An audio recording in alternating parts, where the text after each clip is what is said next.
So I had told myself that I would wait until the divorce finalized before I would go out dating.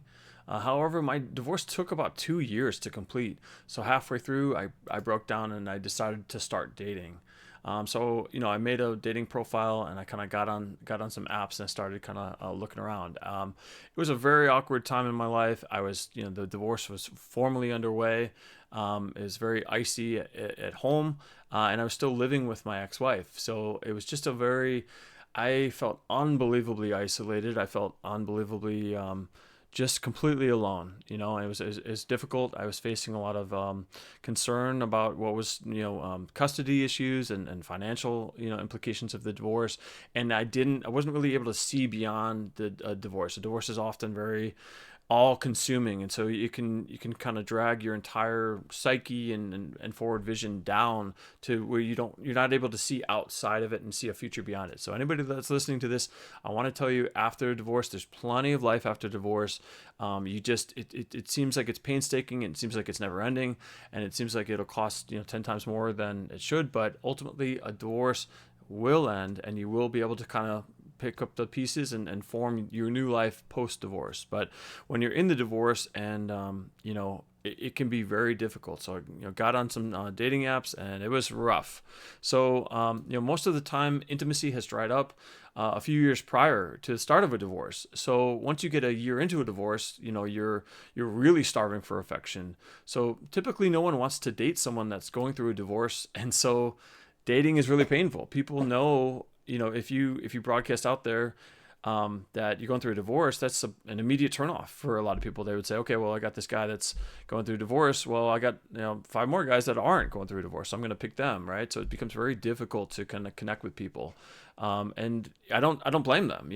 There's being going through a divorce is signaling to other people that there's a lot, you're going through a very traumatic situation, and they probably have a lot of baggage. Reasonably, that's a very reasonable assumption to make. And I was not the type of guy that's gonna lie to women to kind of, form a connection. I would never want to do that. So I was always just very transparent. But that, you kind of you're shooting your feet off, right? Because again, it's kind of a big turnoff to go date with somebody that's attached still to somebody. So I ended up finding somebody. I ended up finding this very sweet woman. It was difficult, but I connected with somebody, and I felt very conflicted the first time that we were intimate, because it felt like I was cheating on my wife, even though I was halfway through the divorce process. Um, I Something that really surprised me. This is kind of a very private story, very, I should say, very you know yeah, personal story, is that the first night that we were intimate, she embraced me in the bed, and it almost brought tears to my eyes. I had lived in this loveless, sexless marriage for years, and I could not remember the last time that I had felt desired or felt the warmth of a woman's body pressed against me. So it was this kind of very moving moment for me, where it kind of broke me open with emotions. And I thought, man, it has been years since I've felt anything resembling being desired or wanted. And so it was, yeah. I mean, that's, again, of course, that's why people going through divorce feel compelled to date, is because we all, as human beings, have this natural desire to for love, to love and be loved. So, anyways, within the context of the relationship, I really wore rose-colored glasses the whole relationship. Internally, there was a part of me that wanted to prove that I was not the shitty one in my marriage, and so I feel that I, in ways, used this new relationship as a way of proving that.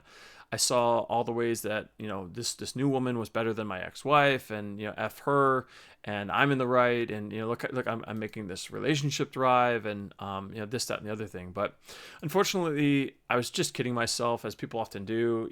This relationship was a total rebound relationship,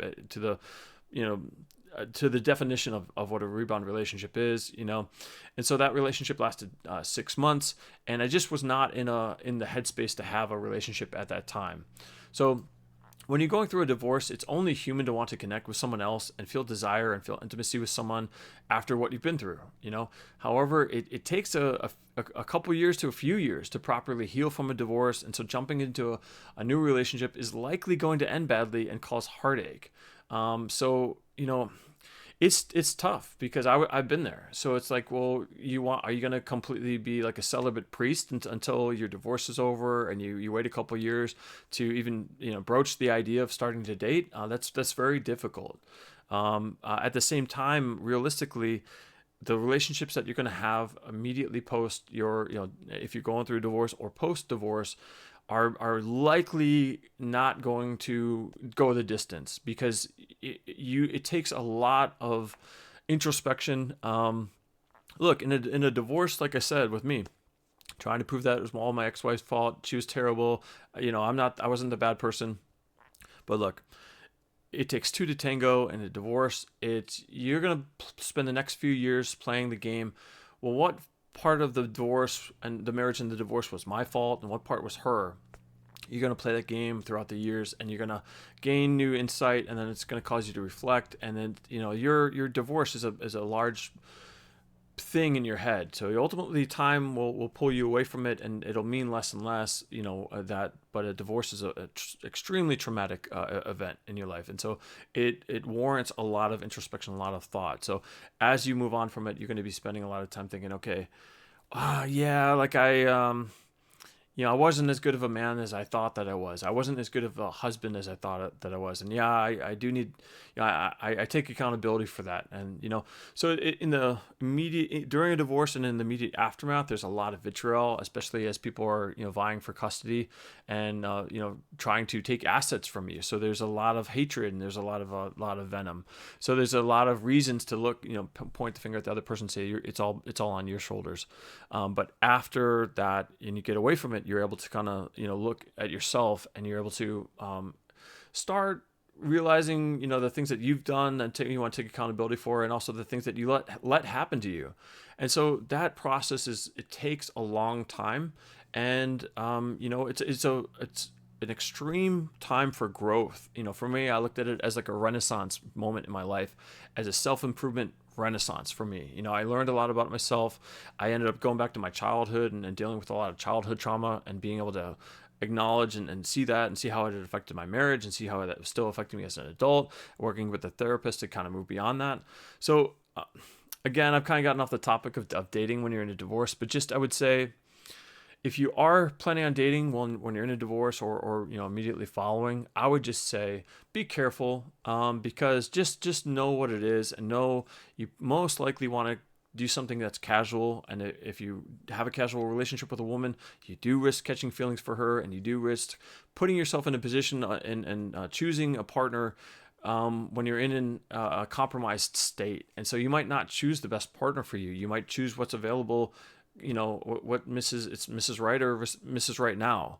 And you might choose Mrs. Right now because you're starving for affection, and then ultimately that's not going to work out. So it's very, very dicey to date while you're married, or to date while you're divorced. Certainly while you're married, it's very dicey to date while you're getting a divorce, and in the immediate aftermath. And in a perfect world where you could wait, and you could get healed up, and you could do all your self-improvement and your accountability pieces and stuff, and kind of get to a place where you're ready for that relationship, that would be perfect. But guess what? All human beings need love, and we have that desire, and we want to feel, especially coming out of relationships where we've been lacking in affection for years.